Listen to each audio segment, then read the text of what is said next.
Hi, I'm Jessica Bland and I lead Nesta's research into technology futures. Part of my job is to organise a series of Hot Topics events on new technologies that are going to change our lives in the coming years. And for me, this is one of the most exciting because I feel like it's a technology that's already changing our lives. I'm really looking forward to hearing about everything from new physiological feedback and ways to understand whether you're enjoying or not enjoying the TV programme you're watching, through to robots that help autistic children to learn to have appropriately emotional responses. Hi, I'm Gowan Morrison. I'm co-founder of Sensum, a mobile audience insights platform that measures conscious and non-conscious responses to any media. Okay, folks, good morning. Welcome to the physiology age. We have seen the birth and the rise of the social age, and now we're at the dawn of ubiquitous computing, the sensor revolution and the Internet of Things, of which all of you will become one of. The ability to measure the world and the self will have a massive impact on ourselves, our digital selves, and our robotic selves. My name is Geneva Castellano and I'm a researcher at the University of Birmingham. Robot companions are an example of robots that might benefit from the ability to perceive the emotions of the users they're interacting with. So what we want to do in the Emote project is to explore the possibility of building new, engaging learning scenarios for the classroom. So new scenarios which will involve the teacher, but also new technology which can support the teacher in a meaningful way. My name is Kerstin Dautenhahn. I'm Professor of Artificial Intelligence at University of Hertfordshire.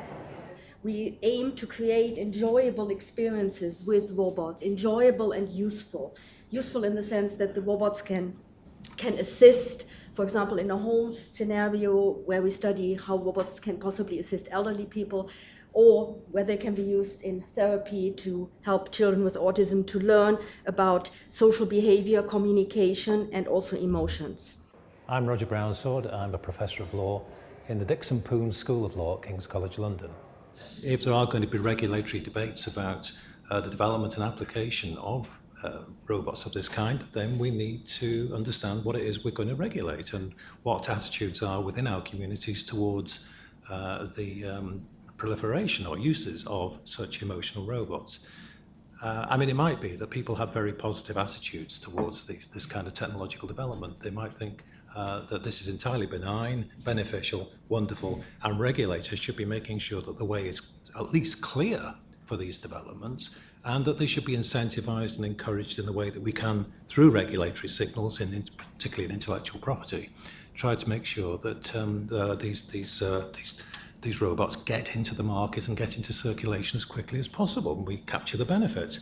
On the other hand, it might be, and often is the case, that the loudest voices are those who are concerned, worried, anxious about where we're going with this kind of development. I'm Brendan Walker. I'm Professor of Creative Industries at Middlesex University and also run the design company Ariel. I most recently worked with Dr. Valstar at the University of Nottingham to develop a real-time facial expression recognition system, but it's this percentage on the right-hand side that really intrigues me. I found through experimentation that thrill rides, on average, only manage to thrill their riders 4% of the time. So we're going to run a test here. So guys, if you can batter on, if you can put your headphones on, please. Now I'll explain what's going on whilst you guys are doing the test. It's a 30-second video clip. It's an emotive clip to try and push the buttons of the ladies if you'd just like to hit view content and carry on. What we're capturing here is the galvanic skin response. It's the sweat response. We're measuring a microvoltage across 2 points. And that information is then transmitted via Bluetooth to the device. It's streaming the video straight into the devices at the moment. I've already gone through a series of steps to make sure that this runs fast. So we collect demographic information. We don't collect names. We don't collect contact details. The Sensum platform is anonymous to meet with data protection laws around physiology capture. So what you're seeing there is the average response of between the pair of them. That's the orange graph you're viewing. This is their response of level of arousal to this video clip. As you can see, it's going to push a few buttons. It's a GoPro tightrope video of this guy walking across the top of a canyon and falling. And there you see them both spiking right up in response to this guy falling off the rope. And breathe, he's all right.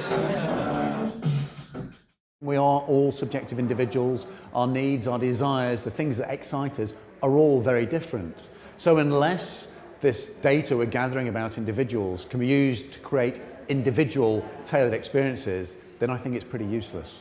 So that was Nesta's hot topic on emotional machines. I think I learned today that we've got really far in tracking our emotional responses using computers. We've still got a long ways to go in creating machines that can adapt to our emotional responses and give us something back much like a human would.